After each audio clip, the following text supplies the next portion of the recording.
Hi, I'm John Maxwell. When the top companies in the world are looking for trainers, speakers, and coaches, there's one name that stands above the rest, and that's Maxwell Leadership. Our certified team members have gotten proven results for companies all over the globe, and our reputation, I'm proud to say, is second to none. Some of our members have risen to the top of their profession, including the one you're going to meet today. I proudly introduce you to my friend Bob Fabian Zinka. Welcome to the Leadership and Success Podcast with your host, Coach BZ, where we help you lead with purpose and succeed with impact. If you're ready to grow into the kind of leader others want to follow, this podcast is for you. If you're determined to elevate your success and leave a lasting legacy, this podcast is for you. As my mentor, Dr. John C. Maxwell reminds us, everything rises and falls on leadership. Our goal is simple: to inspire you, challenge you, and equip you with insights that can transform the trajectory of your leadership journey. Welcome aboard to another episode of the Leadership and Success Podcast with Coach BZ. I already know that you want to lead with impact. And if you're neurodivergent, I know that you want to lead without burning yourself out or trying to hold everything together.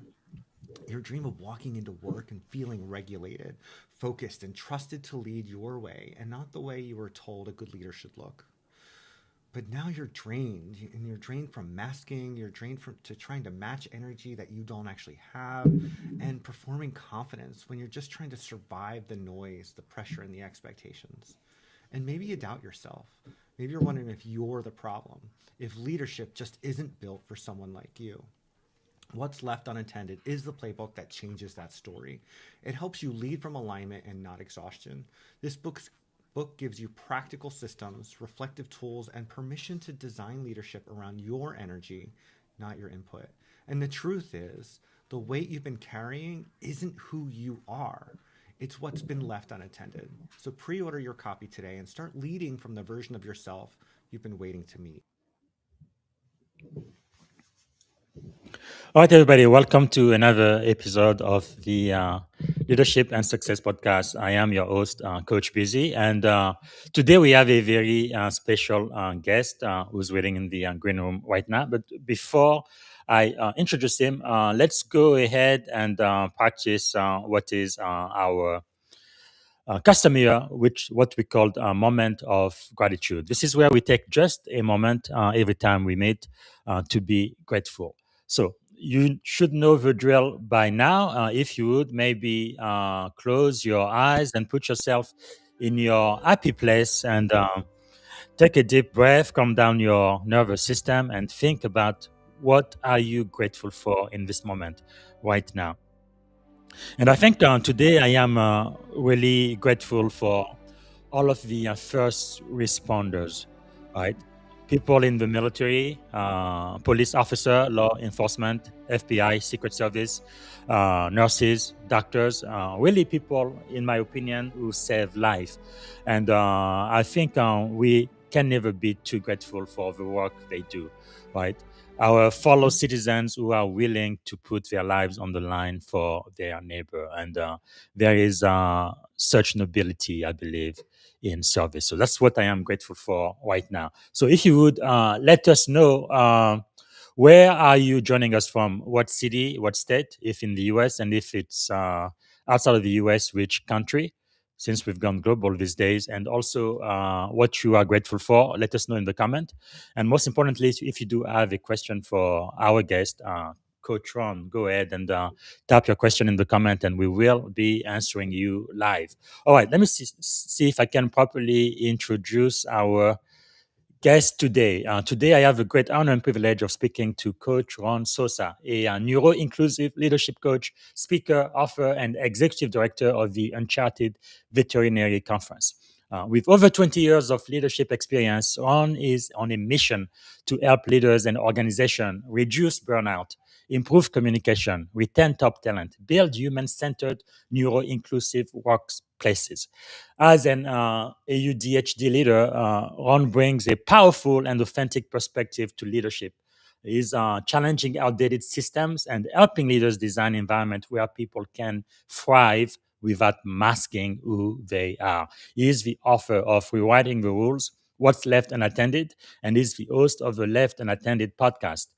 One of the things you're going to be learning today is the difference between performing leadership versus leading with alignment. So, ladies and gentlemen, without any further ado, please help me welcome to the Leadership and Success podcast, Coach Ron Sosa. Hey, Good morning, Coach. How are you doing today, Ron? I'm doing fantastic. Thanks so much for that introduction. How are you? Great, great. It's really a great honor, privilege to be speaking to you today. I think what you have to share is really, really helpful, especially for those who work in high impact environment like in the Navy and high tech cyber security. We definitely need to hear your message more and more. What is one thing you are grateful for today? One thing I am grateful for is I think the colleagues that I have surrounded myself who have, may not be on this journey with me, but they stand with me and they stand for the message that I have. And so Yes. I'm really, really grateful for those colleagues. One of those who stands out to me the most is Suzanne Thomas. So I'm going to give her a Mm. shout out because she's been a phenomenal support in my world. So I'm very grateful for that. That is really amazing. Thank you so much. And you said Suzanne, so I assume she's a female. One thing, though, as a father of two girls, I am kind of, I don't know which adjective I should use. I'm not upset, but I guess confused or dismayed that the world in general is still pretty much, made for male and not female.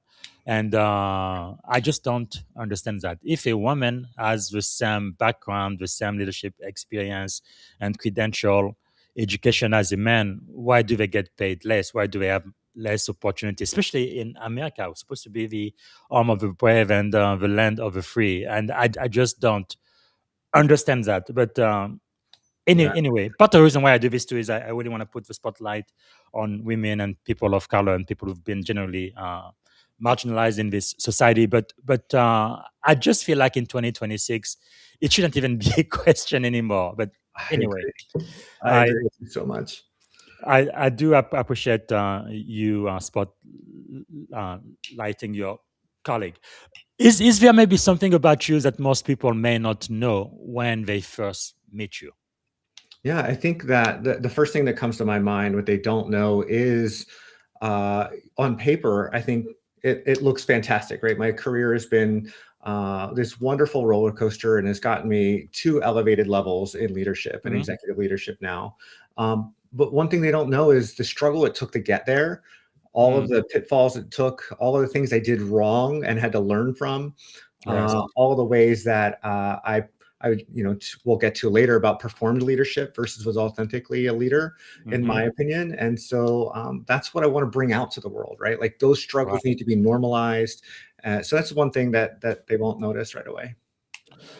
Thank you so much for sharing that. We were going to get into this later, but one question I like to ask is how has failure shaped your life?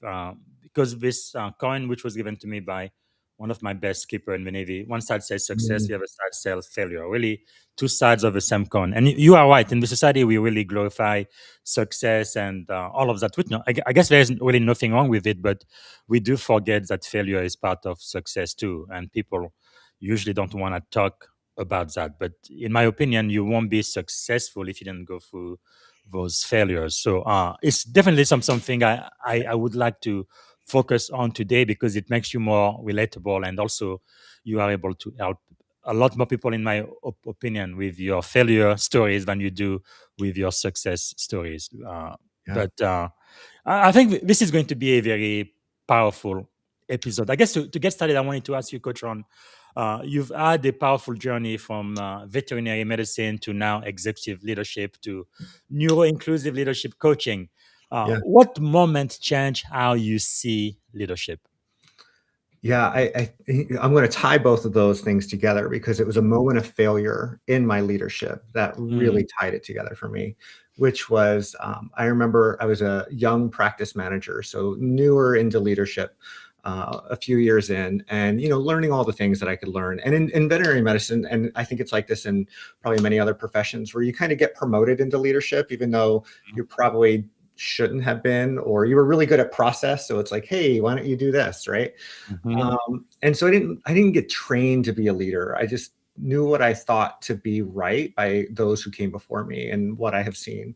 And so I remember this very clear day working in the practice. I had an emotional moment. I was on the phone on a private conversation with my father's healthcare team. He was in the hospital, and it's something I vehemently disagree with. That's a whole other topic about human healthcare.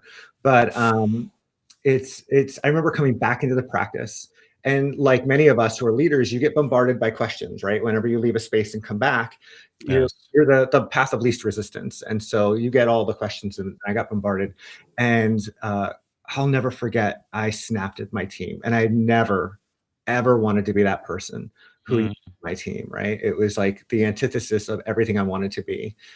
And looking backwards now, what I realized, it was a lot of emotional overwhelm, a lot of emotional dysregulation that was going on, and I didn't know how to remove myself from that overwhelm, and I snapped at the team. And later through that day, like, they wouldn't look at me. Like, if I walked into a room, people would scatter. It was just this most awful feeling in the world. But what it Mm. really, really taught me was, why was I having this moment, right? Like, I am a good leader.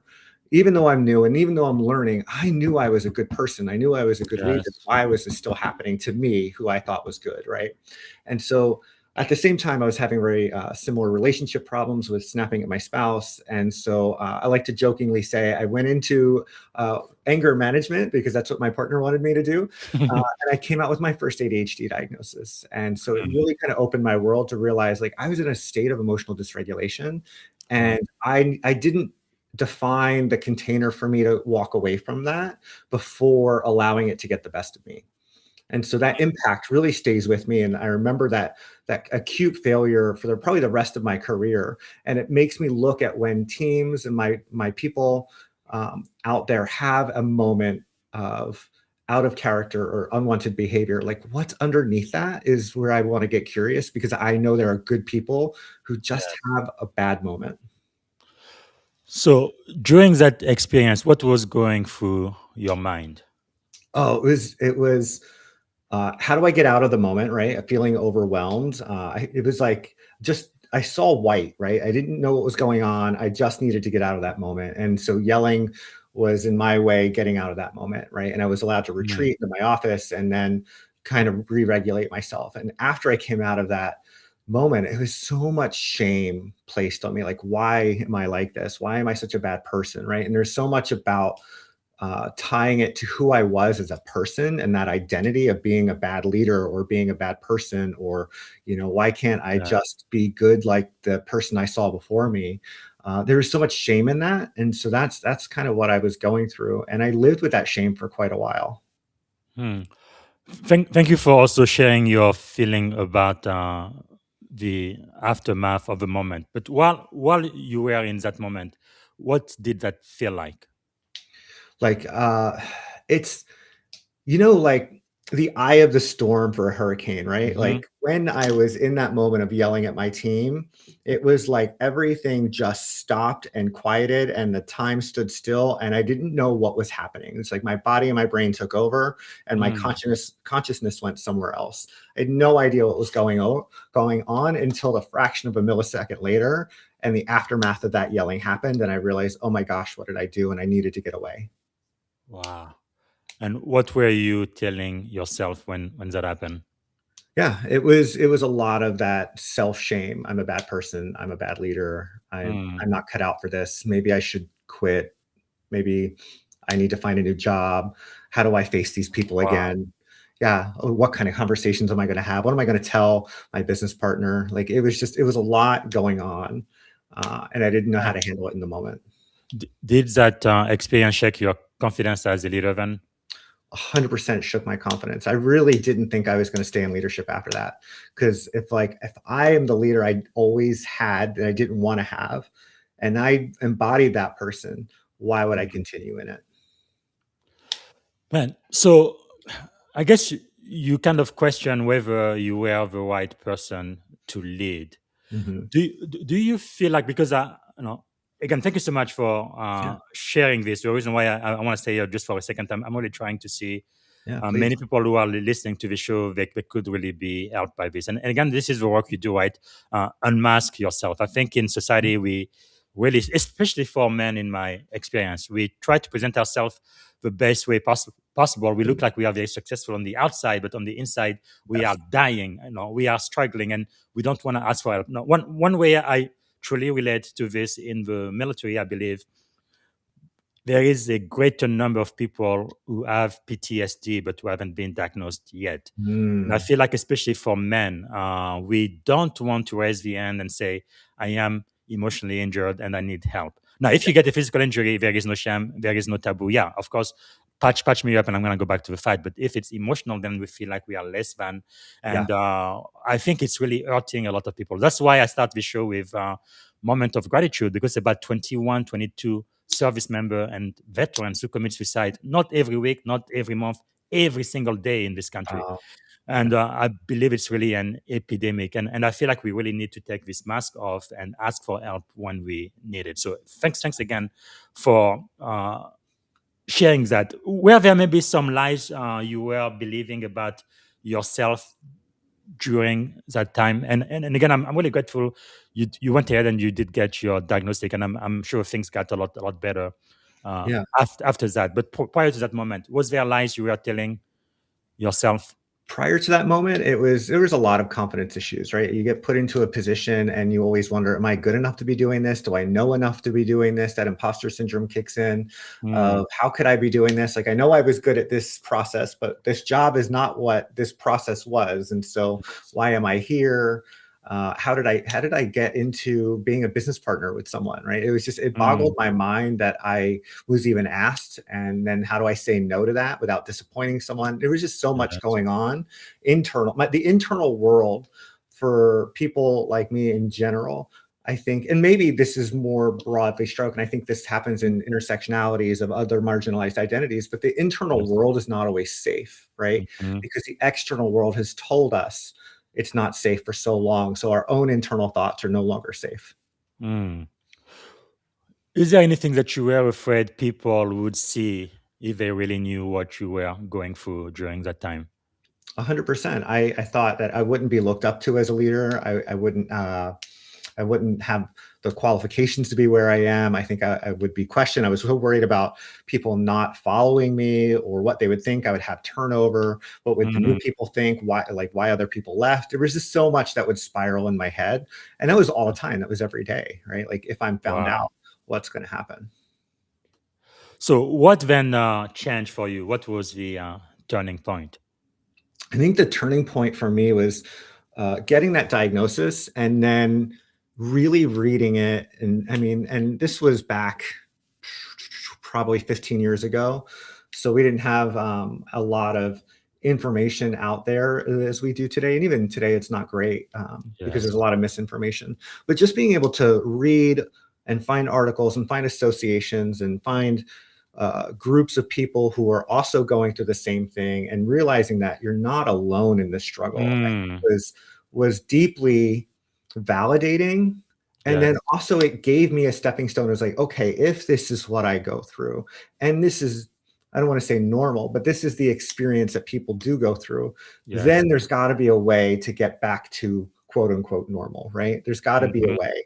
And so that was kind of my marching orders, so to speak, of like, okay, now I know this is a thing. I know other people experience. So now there's got to be a roadmap to normal.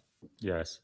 Wow, that is really powerful. Something you've said when I did the research for the show, you say a lot is, you weren't broken, and you are telling your audience, yes, you are not broken. And you also just said now, you are also not alone. Because I think for a lot of people, they feel like they are so lonely.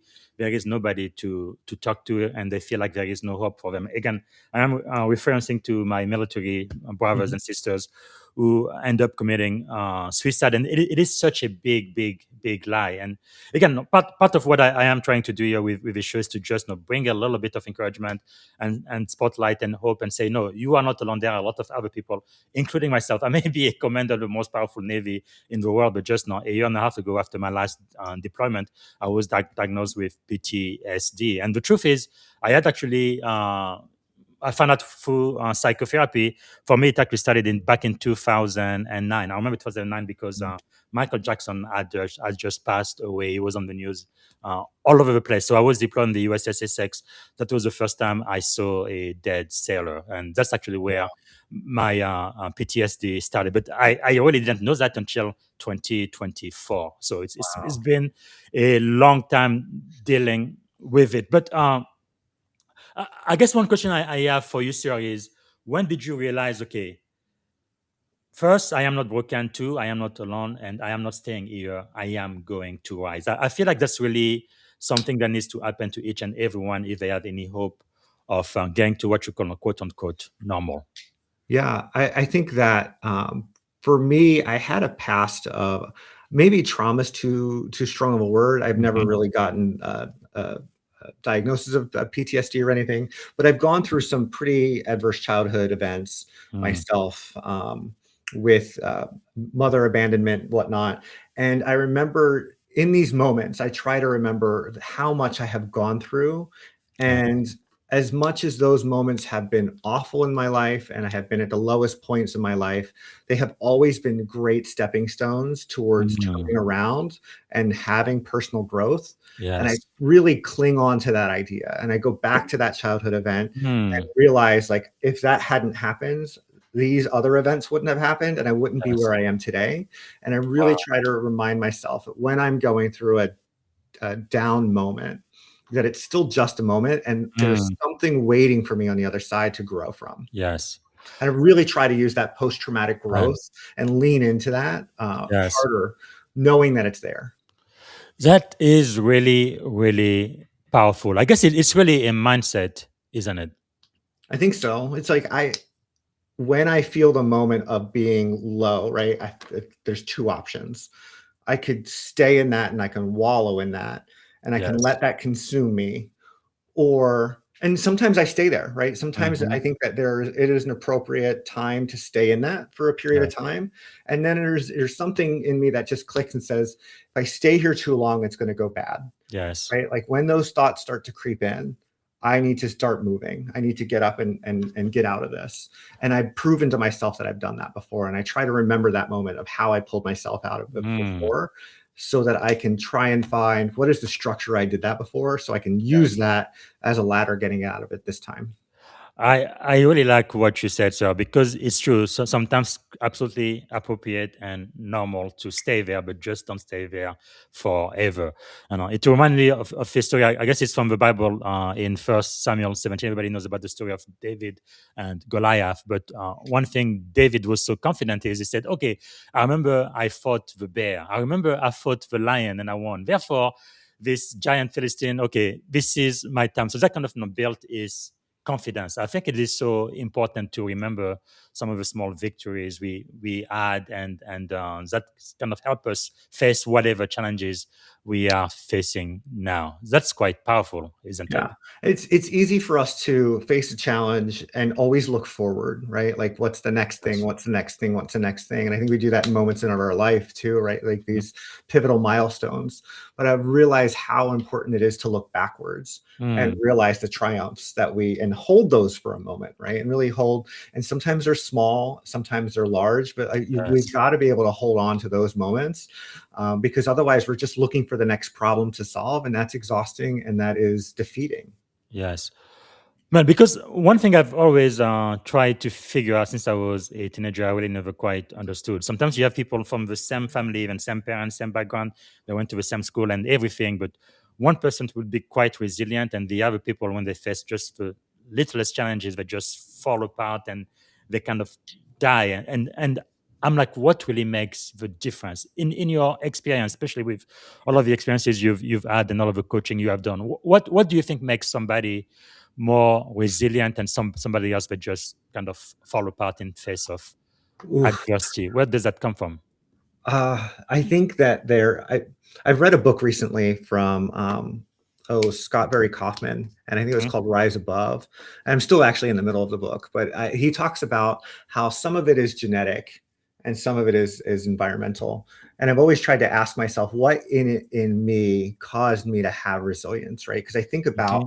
how adversity and continued adversity really does stretch your resiliency in a lot of ways, despite going through that negativity. So I think that Yes. going through adversity and being able to come out of it, no matter how awful it was, does stretch your resilience band.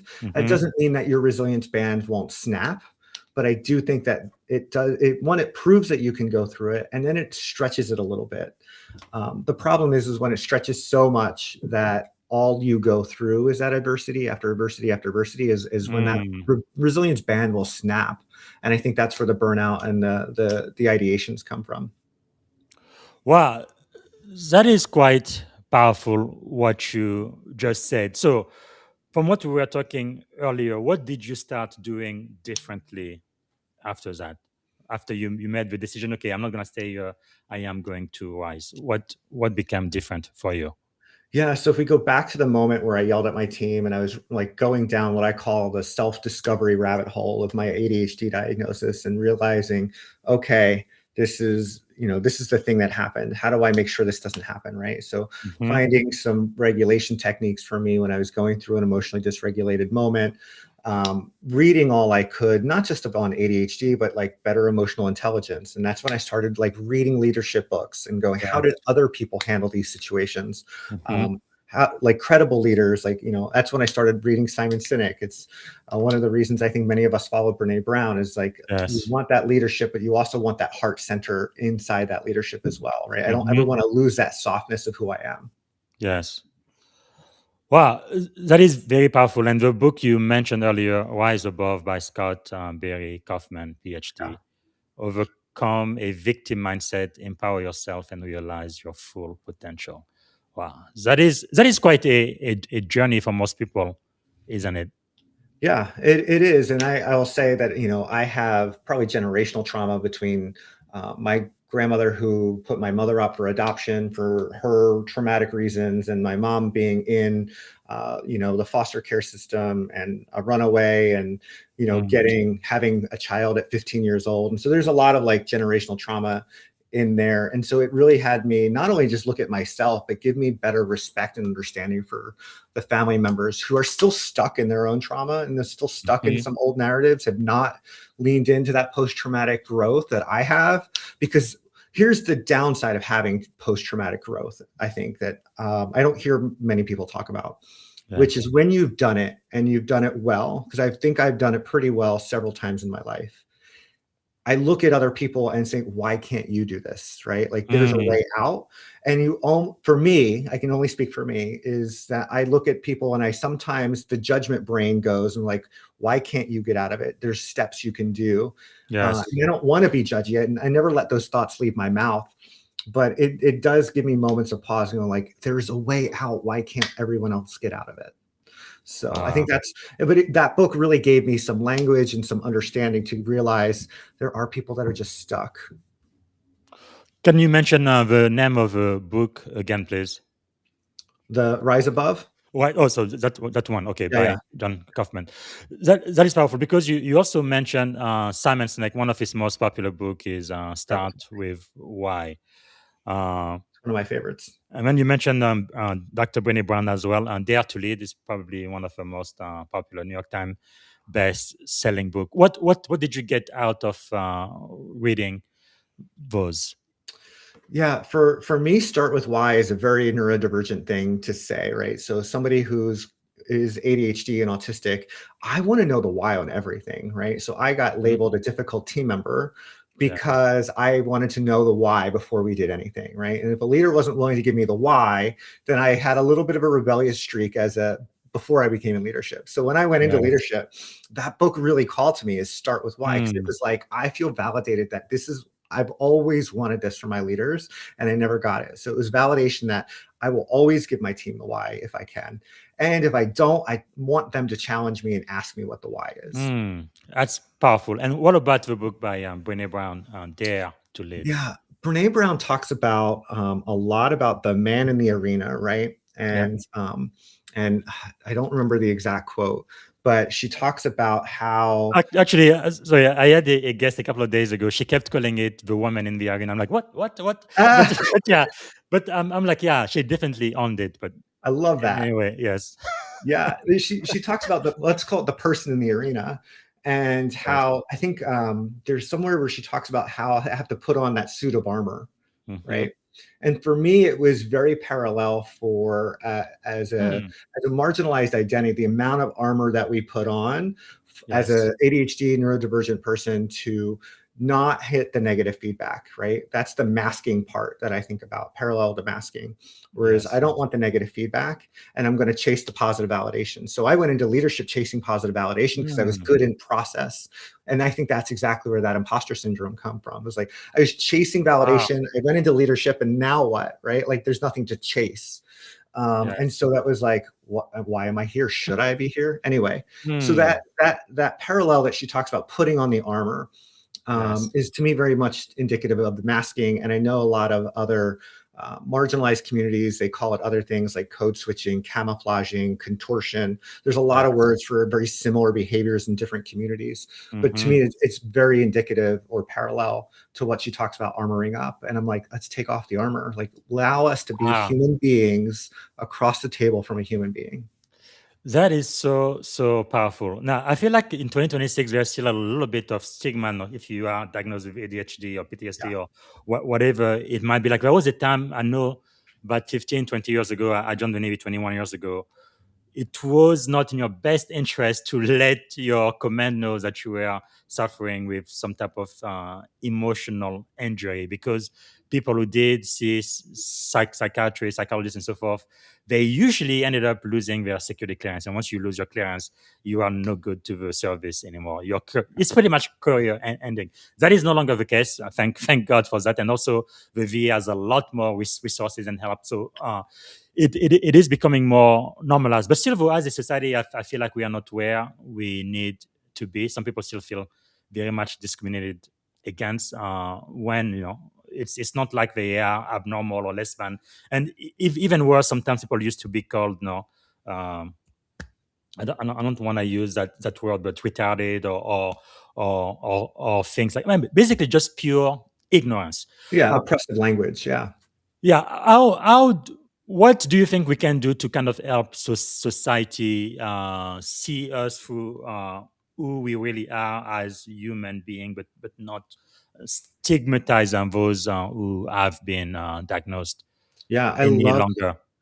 I love this question, and it is the exact reason that I started the podcast that I started, right? So Yes. I'm the host of the Left Unattended podcast, and that the intention of that podcast is to bring in people who don't have a voice in my industry, in the veterinary Mm, industry, or and beyond, yeah. who are ADHD, autistic, dyslexic, dyspraxic, like whatever Mhm. the diagnosis is or self-diagnosis is under that umbrella, and Yes. allow them to tell their stories of triumph and struggles, Mm, right? And normalize those stories, right? Well, because what yes. you'll see is there's a common thread and there's a common theme among us is that we do struggle and we put on that mask and we make the job look really good. And you have no idea the emotional toll, the cognitive load that goes into just doing the job that is not built for our brains and mind, right? And if Yes. we can normalize those stories, and I still get negative comments on the podcast. It's like there Hmm. was one. It was like I wish ADHD I missed the days that ADHD wasn't an excuse to be lazy, right? So Really? that's the exact narrative that I'm trying to get rid of. Like I Wow. want those negative comments because it tells me not that I want them, but when Yes. I get them, it tells me we're not done telling the stories. We're not done educating people on Mm, the invisible frictions that we go through day in and day out. yes. This is really shocking. Again, we are in the age of artificial intelligence 2026 because no 100 years ago there would be families that would take their kids and commit them to some type of mental Yeah. institution and do things that are really horrible. But Today, though, that doesn't make any sense. Mm-mm. Wow. Again, part of the reason why I love having this discussion when you reached out, I think it was by email. I was like, yeah, I definitely need to talk to you because for the people I care the most about, my brothers and sisters in the military, any branch of the U.S. military, and then also in high impact where the stakes are high, technology, Silicon Valley, and cybersecurity. I feel like a lot of us really deal with a lot of this mental anguish, anxiety, depression, just because of what we do, and the tempo is so high, and we really need to hear that, and also learn how to deal with members on our team who might be going through Yeah. something like that. So for you, you started going on that journey first. I think it takes a lot of courage just to say, okay, I need a diagnostic. I need to find out exactly what is going on with me. And then you started reading, researching on your road to self development and your healing journey. How did that experience kind of change the way you lead your people now? Oh, it has been a 180. If you asked how I led people 20 years ago versus how I lead today, it would be vastly different. I am definitely a person who leads from my heart. And Mhm. I believe if I've hired someone, right, and I've truly done a good job interviewing, matching the business values to the person who they are, there's no reason for me to ever let them go unless there's something Yes. atrocious, right? Mhm. Behavior should never be a reason to let them go, because behavior to me is always a symptom that something is going on with the system and it's not supporting them. Mm. So, how do you think you show up differently now because of your experience? Yeah, so I used to be a leader who was very much bought into the idea that if you have a high producing team member but they're a poor cultural fit, that they should be let go fast and hard, right? Like poor Mm. culture fit, let them go. And I've really gone back on that statement quite a bit because I don't think that's the case. When I have somebody who is has a poor cultural fit, we'll say, I want to look at what's going on, what's causing that, because there's Mhm. always something causing the behavior, right? People don't just come into work and say, I'm going to create Yes. chaos today.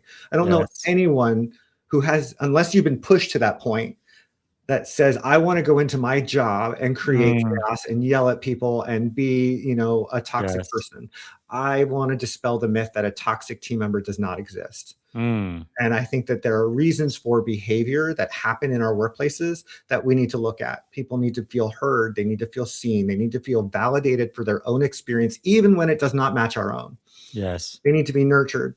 And I think that if we can do those things and we can lead with curiosity on, like, here's a behavior happening in my business and I don't like it, then I can say, what is that need that's not met? And can I, Yes. as their leader, either meet that need or help them find where a place where they can get that need met? Wow, that is so powerful. So, how do you recognize kind of that same struggle in your team, your colleague, or the people you coach today?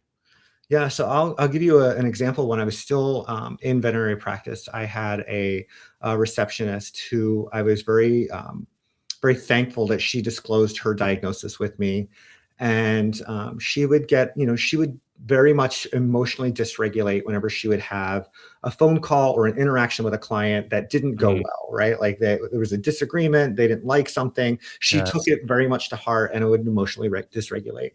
And I'm glad I had that psychological safety with her, that she Mm. felt comfortable and safe enough to tell me without repercussion. And what we did is set up some boundaries, because she created a lot of rift with the team, right? Yes. She would blow up on the team. She would yell at the team. She would get mad and ignore people. And it was like these behaviors were coming out. And so finally Hmm.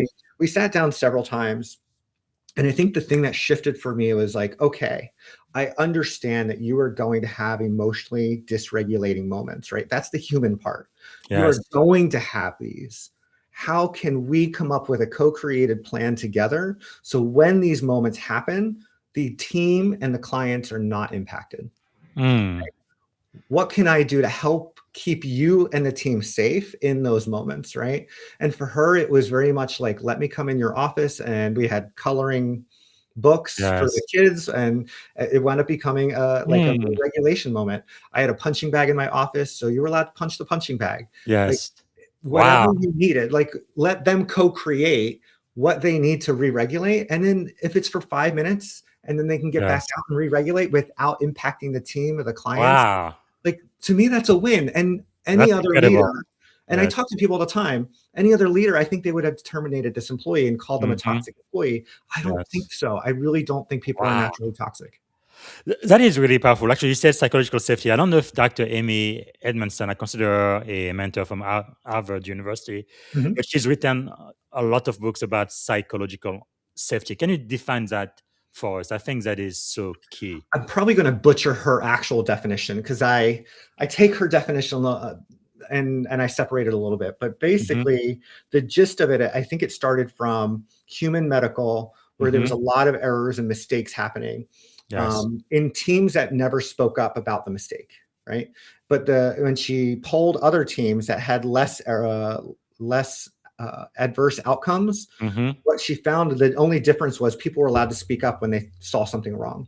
And Yes. so that psychological safety in my mind has always been the safety to speak up about struggle, a problem, a mistake without Yes. repercussion, Yes. right?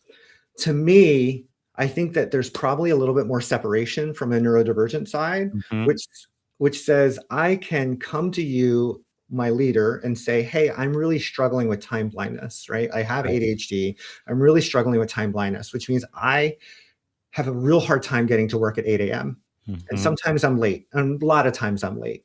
And so when I come in late the next morning, am I going to be written up and have a conversation with, or am I going to be met with the same compassion and Yes. understanding in which I disclosed my struggles with, right? Hmm. So to me, I think that she had meant to include all of that, but I think that stretches Yes. the limits of psychological safety.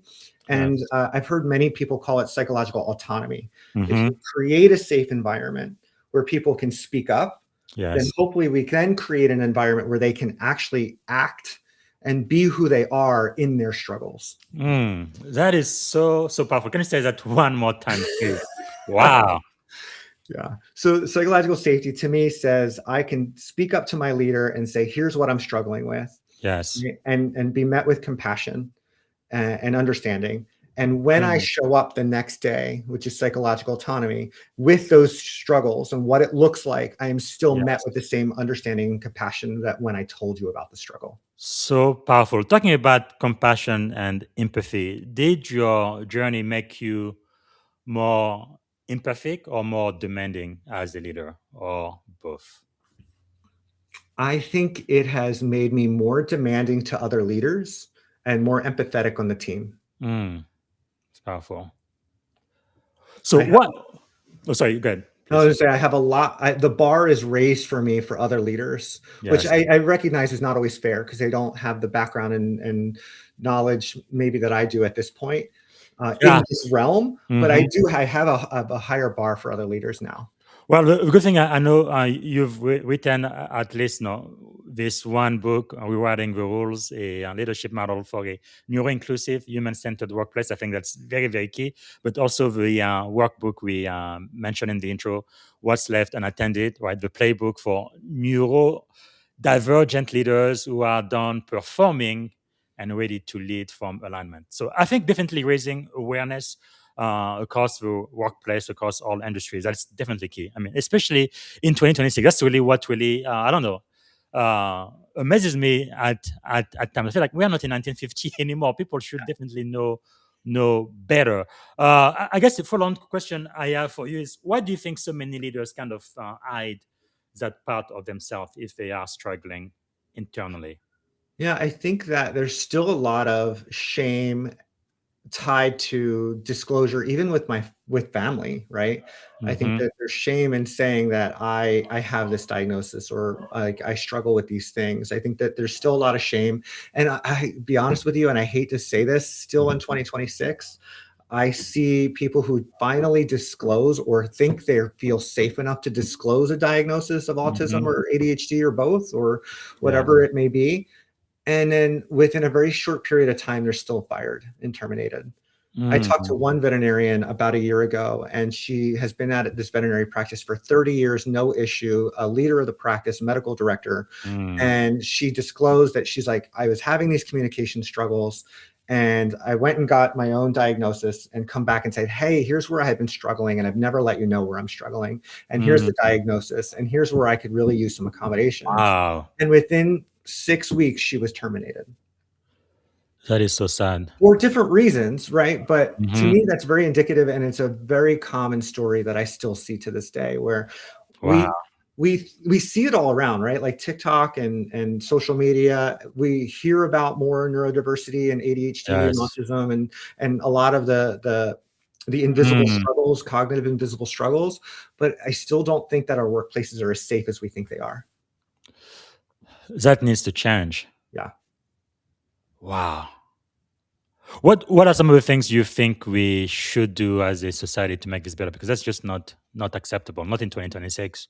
Yeah. So that's where the rewriting the rules book came in. Yes. So I wanted us to really like, where are we today in our workplaces, and really Mhm. start to reflect on the system. So RISE is the Yes. framework, or the leadership model. And it says, reflect on the systems, right? Whether that be your workflow, whether that be how you Mhm. construct your building, whether that be your policies and procedures, your handbook, Yes. however that system is in your workplace. And now that we know better, right? Because we understand that humans evolve, we have better language, we have better understanding about cognition Yes. and other identities.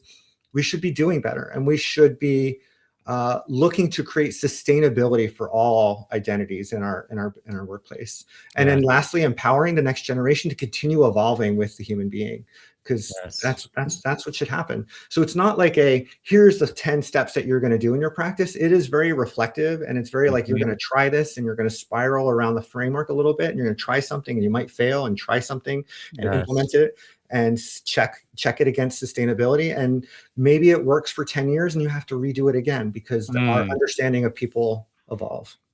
Yeah, especially in the age of artificial intelligence, I feel like the human touch, the human centeredness is probably the most critical thing I this agree. day, isn't it? Yeah. Wow. Man, so what would you say to a leader who might be listening to us right now who is struggling silently?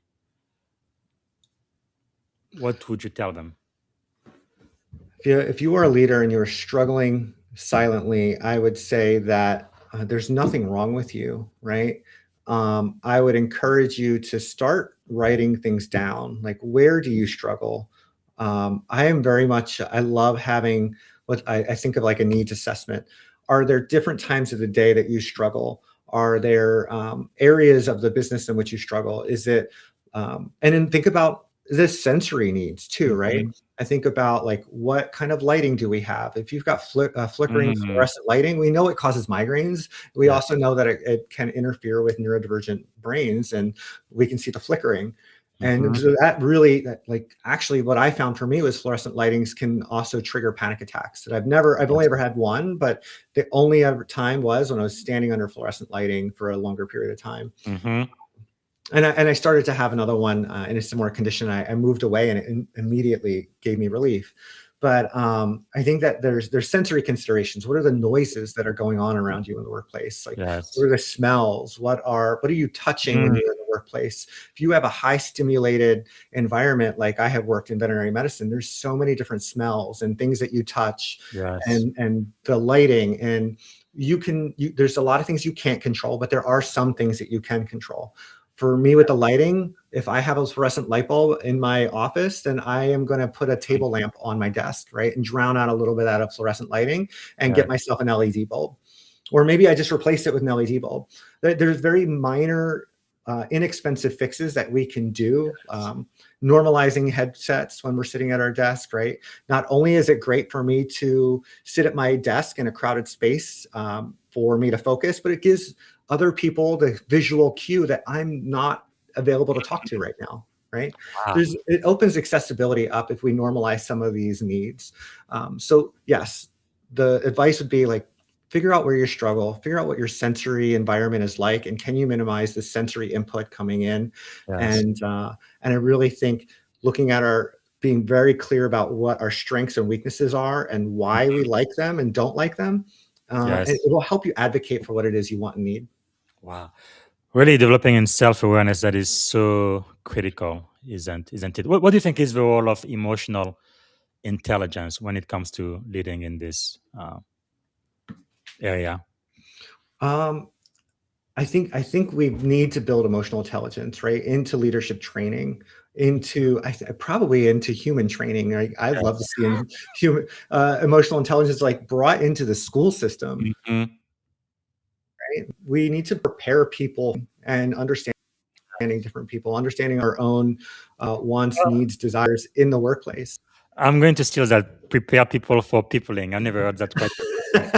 First time I'm gonna give you credit. The second time I'm gonna take all the credit. Wow, Take I it. love that.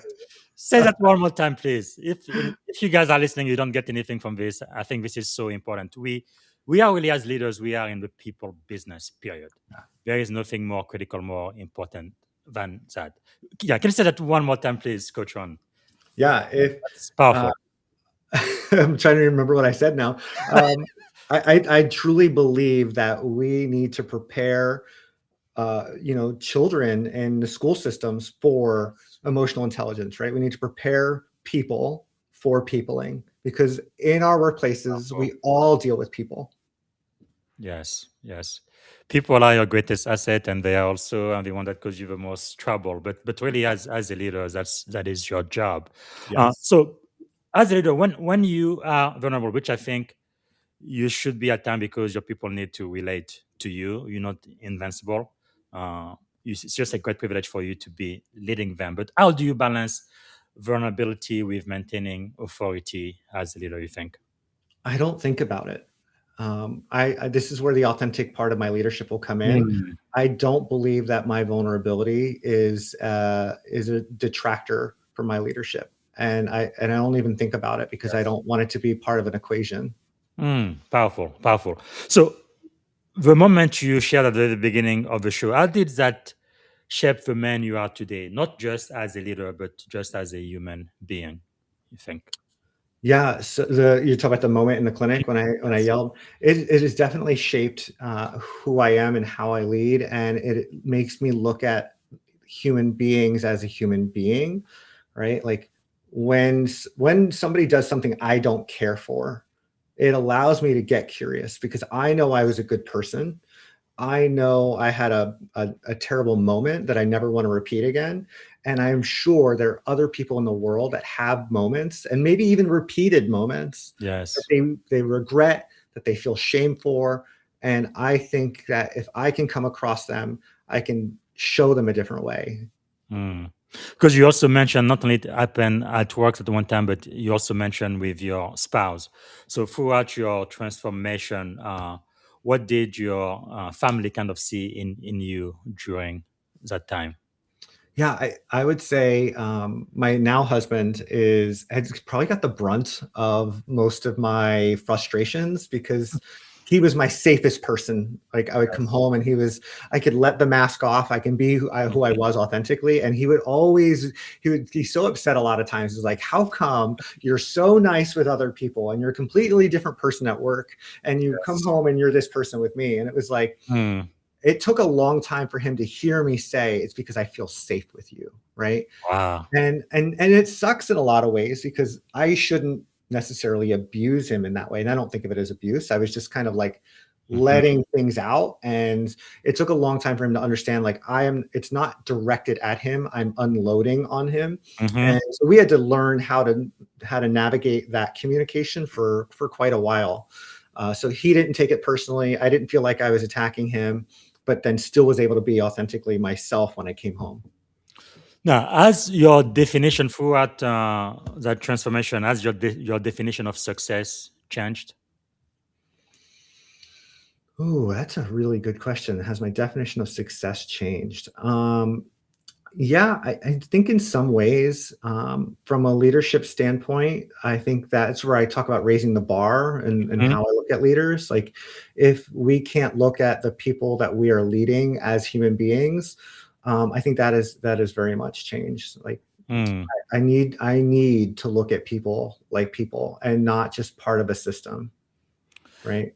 That is really powerful because I must tell you, My mentor, my primary mentor, Dr. John C. Maxwell, I really love his definition of success. Because when I was younger, I used to think success, I'm going to get a house, get married, have children, and blah, blah, blah, my career and so forth. But once you attain all of those things, you find out pretty quickly you are not fulfilled at all. Yeah, it's exciting when you sign your first house, you get your first car or whatever. But how many houses can you live in, right? How many boats are you going to drive? It's like eventually it just doesn't satisfy any longer. So to me, it was about 5-6 years ago where I'm like, okay, I have achieved my American dream, everything I wanted to do. I started at the very bottom, like in the military 21 years ago, as an E1. Now I am an O5, senior officer, the most powerful Navy in the world. Yay, exciting. But then, now what? Right? I started in the industry as a technician assistant, and now I'm the chief information security officer for Santa Clara University. Yay, I'm a C-level executive. But now Yeah. what? Right? So it's like, no, I think there's got to be more. So that's where it's starting to shift, for me, myself, and I to now I really want to think about the next generation. I guess going from success to, I guess, succession, legacy, and Yes. significance. I guess, but the very best definition of success I really love is when Dr. John C. Maxwell said, "Success is when the people closest to you respect you the most." Mm. So talking about your spouse, your children, those who really, really, really know you when the mask is off. Because you Yeah. can put the mask when you go to work, church, or whatever, but when you're at home 24 hours a day, 7 days a week, eventually your people are going to know exactly who you are. And when those people Yes. get to know you and they still respect you, that is success. Yeah, and I'll tell you, I think that as I've been more authentically myself, I think my family has respected me even more, even when it Mm. comes with things they don't necessarily agree with or behaviors that they're like, "Why would you do that?" I think Yeah. I have a lot more respect because I've always been and consistently now be myself. Mm. That is really powerful. And I don't know if you have any children or if you're going to adopt any, but if you had a child, what would you hope they learn from that chapter of your life? Yeah, so we did adopt 2 boys back in 2018. Yay! Yeah, Fantastic. and they're wonderful, Thank you. wonderful Thank you for additions. making their life so much better. I am so big on adoption because there are some kids Same. out there who are really, really suffering. And anybody listening right now, you could immediately change their life and give them a future. So, I from the agree. bottom of my heart, thank you. Yeah. Yeah, I'm sorry, I'm trying to remember your question. I know, Yeah. like, So, for your two sons, that's very, very yeah, specific. What would you like for them to learn from that chapter in your yeah, life? So, I'm thinking about legacy. yeah, I this has actually come up for me very close, to my heart recently because we are a very inclusive household, right? Like, Mm, my husband's from Venezuela, born from Venezuela, like, so we're an interracial couple. My children, are Mexican American, heritage. I've got there's so much different identities and marginalized identities. We're obviously a gay couple. I'm hard of hearing. I wear hearing aids. Like, so there's the ADHD, the autism. My kids are both diagnosed with ADHD, mm, and so I think there's a lot of marginalized identities across our family in many different ways. yes. And I want them to just love people, right? I Wow. want them to have that same. I look at a person as a human being, and I want them to have that. And recently we had gone through, and I think this is very much a Mm, probably age appropriate exploration, but my son called another child at school a derogatory term, and it had nothing to do with their identity, but it yes. was just like it broke my heart probably worse than anything because of who we Mm, are and the lessons that we've taught him. And yes. so yeah, I'd say if they get nothing out of anything I've taught them, is just to treat a person like a human being. Wow. Dignity and respect. I must say, you are the United Nations, you are America, right? E pluribus unum, which is our national motto, out of many, one. And I really love that diversity. I think it really makes our country great, regardless of what people think or whatever's trending in Yeah, society right now. The facts are the fact. The most diverse team are highly performing. They make a lot more money and they have much greater outcome than homogeneous teams. That's just a fact. Wow, that's really touching my heart. I can't believe we just talked. pretty much it was one question that we developed. We've already run out of time, but I do want to, if you have maybe, can I get 10 more minutes or do you have Yeah, to? please. I do want to talk about your book. That's one thing I definitely wanted to cover today. So sorry for spending so much time on just that one No, experience. it's okay. I felt like it was very, very important. And for the people who are listening right now, no, I really like to get real because when I was growing up, I always felt like I don't know if I am a leader because people put it like on a pedestal. It's so high there and I cannot touch it. It's kind of sacred only with very few people. It's for Martin Luther King, it's for President Obama, it's for so and so, but not for me. But the truth is, the more I learn and go, anybody can become a leader. These are skills you can definitely learn. And I think all of these experiences we go through as human being, I think the more we talk about them, the more people are aware. I am hoping the better our society is going to be. We're not going to have those people who are going to say, "Hey, you are using your ADHD diagnostics as an excuse to be lazy," and things hurtful like that. I'm hoping would absolutely stop because it's just not acceptable, Agreed. especially in 2026. So. I won't even go through the Neuroinclusive leadership core framework. I had a question on that, but let me just talk about the book. We're writing the Mhm. whole leadership model for neuroinclusive, human-centered workplace. So, what inspired you to write the book? Why did this book have to be written? Part of the reason I wrote this book is because recognizing how the systems in our businesses and our workplaces are not set up Yes, for a lot of our minds, right? Like to hear the stories of what people go through and having to suppress who we are as a human being in order to appear successful, and yes, watching people burn out, and watching dear friends and colleagues,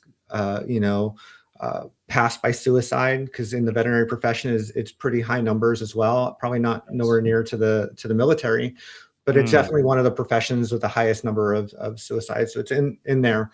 yes. And I'm just watching people burn out and cycle burn out and burn out and burn out. And they're like, I'll change jobs, or I'll change this, or Mm, like the next thing is always supposed to fix the burnout, and it never fixes the burnout. And yes. what I found was it's suppression of identity in a lot of ways. It's definitely a contributing factor. There's white papers on this about how masking in autism and ADHD actually cause burnout and Wow. lead to greater suicide numbers. And so it was part of, at least in the veterinary profession, that we were not talking about at all. And I think a lot of workplaces are not talking about that. And it's Yes. a little bit more maybe in the tech world because they recognize some of the creativity and out of box thinking. But Mhm. in most industries, we're not talking about how the workplaces are set up to suppress identity. Yes. Yeah, I think this is quite universal across industries and maybe some industry more than others. But yeah, that's why I really feel like the work you are doing is so important, even from the title, rewriting the rules. So, what rules of leadership needed to be rewritten and why All are they failing today? All of them, you said. Okay. all of I think and this is where it's going to get a little dependent on your workplace, right? If Mhm. I could give you a magic bullet and say, here's the 10 things that should be changed, I would absolutely love to give that to you. I think there's some Yes. universal things that we can do, like, staff meetings, giving an agenda ahead of time, giving time to process after a staff meeting so that they can still contribute for people who have delayed processing. Like Yes. there's things like that you can do, more Mm, visual cues I like that. that rely less on memory.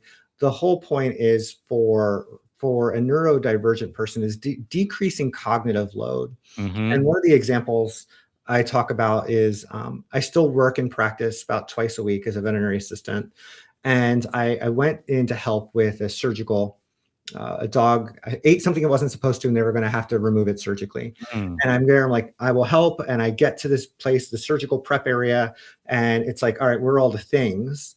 And everything is a closed drawer. So I've got to I'm not there often. So I've got to sort through all the drawers. I have to figure out where everything is. And the mm, amount of cognitive load that it takes for me to sort through all the drawers, right? yes. Remember where things are. The fact that they're not even within arm's reach, right? Like Hmm. the things are over there. There's things in that room. There's things over here. And it's Yes. like, for prepping a patient right here, everything should be right here. Reducing cognitive load to me is the main factor of being able to help people with bad working memory, with ADHD, that Yes. help people who need structure with autism, that help people Mhm. who have object permanence, right? Where I don't remember where things are unless they're in front of my face, right? Labeling your drawers. I think there's a lot of visual cues that we can do. Mm, Yeah, I mean, I think there's so much to do, but the whole point is to really look at our systems that we've created, the workflows, how we build buildings, and reflect on who gets left out, who's been yes. terminated at your workplace over the last 5 years. What's the pattern in that? Mm, Who gets promoted in your workplace? Why have all those last 10 people been promoted in your workplace? Like, what's the yes. commonality there? Is there something where we are unintentionally causing harm or discrimination? And I say unintentionally very Mm, importantly, because I don't believe that we're doing it intentionally. I think that yes. there's behaviors that we talked about before that are considered toxic that we then overlook people, right? Mm, Or they're terminated for. And if we go back and recognize that maybe emotional dysregulation was at place, I wouldn't have terminated that person. I definitely have looked back on my career and realized I probably shouldn't have terminated a few people if I had mm, just gotten curious enough. And so if we reflect on that, then we can implement systems to better help not suppress identity, to build that psychological safety and that psychological autonomy, to decrease cognitive load, yeah. allow people to express themselves as a human being. I think Mm, it opens up the ability to not burn our people out and to not have such high suicide rates. that is so powerful. I mean, showing empathy. And really, this is all about leadership, caring, and being Yeah. there for your people. That is quite powerful. Uh, when you were talking, have you seen? You remind me of a show, The Good Doctor. Yeah. The show that was very. What do you think of that show? The funny thing is, all right, so I'll tell you that show in just a moment. But if you look back at all of our medical shows, right, Mhm. like Dr. House, Yeah. The Pit, there's so many Mhm. medical shows out there. The Yes. funny thing is, there's a common theme throughout them. There are a lot of autistic coded behaviors and language that are in those. And now they're not always outrightly called autistic. And I think The Good Doctor very much highlights that. Mm-hmm. But the thing is, and I think what the media doesn't show is not everybody looks like this stoic. There's not a look to autism, Yes. right?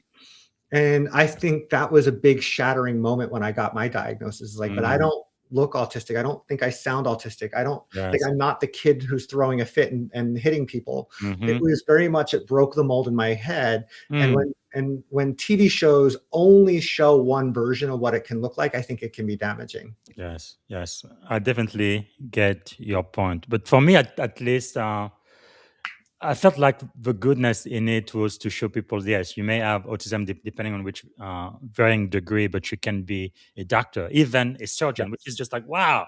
No, it is possible. And I really do believe that, representation does matter. It matters a lot, Yeah. especially when you feel like you are in a world that wasn't created for people like you, and you see someone who's rising all the way to the top and doing what they were called to be. It's very, and part of it is inspirational, I think, and motivating. But yeah, I do see your point. You have a valid point there. But what does a human-centered workplace actually look like in practice, based on your book? What should we be aspiring for? We should be inspiring for, in my opinion, to recognize that there are workflows, there are the way we construct our buildings, there are things that we and systems that we put in place that have unintentionally hurt people. Mm, And that doesn't make you a bad person for implementing them. It's just to be able to create awareness that it does hurt people, right? Even if mm, it's a small minority amount of people, it still hurts yes. some people in the business or in the workplace. And the amount of money, if we just go from a pure business standpoint, the amount of money that we spend on training and Mm, turnover, it's expensive, right? And so if we can implement things that help our people and retain great talent, then I think it's a win-win for everyone. wow. So you're telling me that as a leader, I don't have to wait for a regulation or a law or something. I can just care for my people and provide accommodation when necessary. Yeah. Well, and not wait for someone to disclose that they Yeah. have ADHD or they have an invisible disability, Yes. because the shame that comes with having to one, Mm, admit that you're having a problem, admit that you have a diagnosis, and then wait and depend on human resources mm, to say that accommodation, it doesn't work for us or it does work. Like it's a mm, judgment. Now the business has to say that works for us or doesn't, right? Can we create accessibility in our businesses where I'm going to proactively create like the most universal design thing that we have that I can recall is like the curb cut, right? It was meant for people with wheelchairs to have mobility through the streets, but it also helps moms with strollers, dads with strollers. It also helps people who are, using it as a bike lane when there's no bike lane. It helps many other people, right? The idea is that when we include neuro-inclusive policies, procedures, workflows, and building arrangements, we actually create wider accessibility for many more people in ways that we hadn't intended. Also, it helps with a lot of safety as well. If you are even traveling, you have a luggage or whatever. Yeah, it keeps everybody safe, and it's wonderful. So that's why I think the next question makes a lot of sense. Then, how should leader redesign systems instead of trying to fix the people? I think that's a huge difference in the workplace if we could do that. Yeah, I think there's needs to be a lot of awareness, right? If you recognize that a system is fundamentally like and pattern wise like suppressed a group of people, then let's figure out, let's bring them in, right? Like who's getting hurt by this? How are they getting hurt by this? And whether that be moral injury, whatever that may be, let's figure out what are some ways, and maybe we need to do some research. Maybe we need to incorporate committees. Like we need to include the people who are also getting hurt. Right? Yes. So you can't do it alone. And then you're going to implement something that may not work. And that's okay, because the framework allows you to just go back and reflect what didn't work on it, what did work on it, and re-implement. And we're looking for sustainability. So for the executive and senior officer listening to the show right now, like a CEO or a commander or whatever, if they read your book, what is one mindset shift you want them to walk away with? What is one mindset shift I want them to walk away with? These are executive in charge, and they could make a difference for their people who might be dealing with a diagnostic. Yeah, number one, I don't want them to know, what I don't want them to walk away with is any shame for the way they have created systems. And if we can get them to walk away with one thing, is just that we have human beings in our businesses, and human beings evolve. And when was the last time your workplace evolved their system, right? Yes. And if your workplace has not been involved with the human beings in mind, this is the right place to be at. So the last question I have about your first book is, how do you then balance psychological safety with accountability and performance? Yeah, I get this question quite often. So what I don't want to do is make it sound like the behaviors in our workplaces are just allowed to be and have an excuse for, right? Yes. We can understand where behaviors come from and create safety, like I did with my receptionist, where it's like, let's co-create this so that the impact never happens again. And then the pattern of hurt doesn't happen. Yeah. However, as the neurodivergent person who had a behavior that impacted other people, it is also our responsibility to create repair. So when I yelled at my team, it was absolutely 100% my responsibility to create repair with each one of them individually and as a whole, as a team. That is really, really powerful. I really wanted to get through your playbook. I think this is probably even more critical in my opinion, because you really get into it. Yeah, we've definitely gone over time. We're almost 15 minutes over. So what I would like for you to consider is to come back. We can have an hour and really get deep into this one, because I think this could literally change the life of the people who are listening, because you get quite practical. And on your website also, you don't give it all away, but you gave enough. Where is my, okay, here we go. Sin-apt.me, because you talk about all of the phases that it covers. I think it could literally be life-changing. So not out of content, but definitely out of time. I would like for you again to consider coming back for another hour. Please, Coach Ron. We need to hear what you have to say. And I won't be spending too much time talking about your trauma and your experience and all of that, but we're going to get into this because I think it can help a lot of people. So with the time that we have left, I want to ask you, thanks again for being here. You went over time, but what can we do to add value back to you, sir? Yeah, I would say the main things for me is, if you really enjoy this information and you want to learn more, follow me on LinkedIn. That's where I am most active, giving Neuroinclusive leadership tidbits. The playbook is a great place if you are a neurodivergent leader who is struggling. That is a great place to help find yourself. And then if you want to hear the stories and you don't understand, like listen to me on the podcast, listen to the guests I bring on, and listen to the commonality in the stories of our triumphs and our failures and all in between, so that you can understand what you may not understand. Well, thank you. Thank you so much for your time today. The last question I'm going to ask you today, because I like to end on a high note. We do talk about some pretty heavy stuff here sometimes. And actually, if I may, just one quick second, I Yeah, I please. want to engage the audience. I never had a live audience until maybe about 3 years ago. I started this 5 years ago. It was for me, myself, and I. Nobody was listening. Nobody was watching. But I have people who watch live on YouTube and LinkedIn. So I want to honor them. If I can just ask you one question from the audience. Daniel says, how do we rewrite the rules so no fail standard don't automatically mean burnout for AuDHD and other neurodivergent folks? Yeah, I would imagine this is probably a place where there is something critical in the line where there's the margin for safety is very low, right? And so sometimes that, like in veterinary medicine, this was something that we had to deal with as well. If somebody is at a point where they are not able to do the job cognitively, we pull them out from a place where they could cause harm. And then I work with what is the systems that we are working with that's increasing their cognitive load, that is causing the behaviors and the things that are not working in the business. And so like when I think about that surgery that I was talking about before and prepping a patient, I Yes. would put everything I need, and this sounds like an efficiency factor, and it's really not. To me, it's a cognitive load thing. I would put everything I need to prep a patient in one area so that I don't need to run around the building and remember where things are. I can open up these 5 drawers, and that's exactly where everything is located. So Wow. decreasing cognitive load, understanding what are there identities that are being suppressed in the business, or is there psychological safety not present?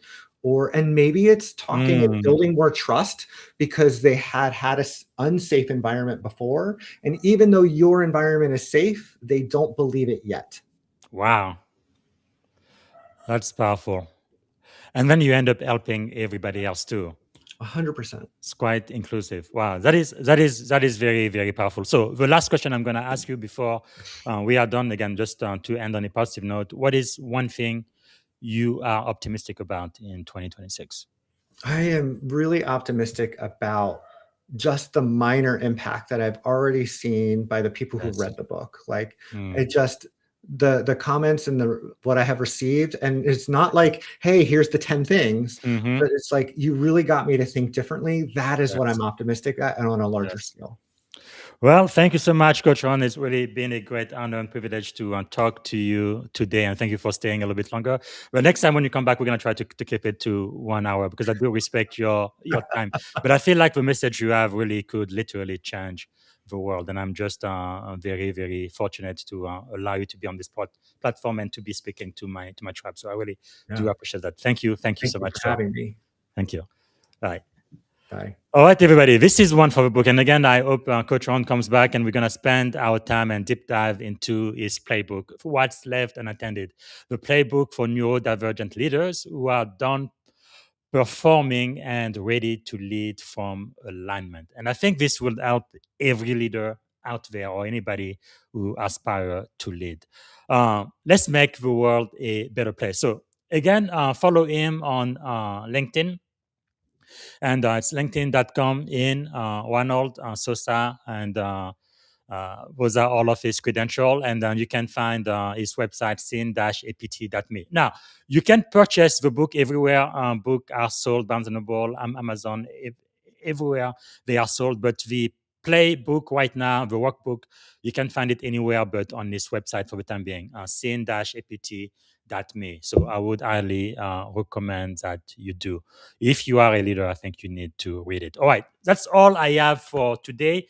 I won't have any more interviews today. Tomorrow, we are going to come back and we are going to continue our study on the book of Proverbs, right? We're talking about ancient wisdom, and the leadership lesson from the book of Proverbs. This is not a religious study in any way, shape, or form, but it is about how a book written more than 2,000 years ago can still be relevant in 2026. Those leadership principles are universal and I believe eternal. So I hope you can join us tomorrow for that. This is Coach Busy. Thanks again for watching the show, and I hope to see you tomorrow. Bye for now. Thank you for tuning in to the Leadership and Success Podcast with your host, Coach BZ. If today's episode added value to your leadership journey, be sure to subscribe, share, and join us again for more wisdom nuggets on how to lead better and achieve greater success. Remember, leadership is the most critical skill of our time. The world will always need leaders to inspire others, drive innovation, and execute meaningful strategy. So why not count yourself among the bold leaders shaping the 21st century? Until next time, stay inspired, stay committed, and keep leading with excellence.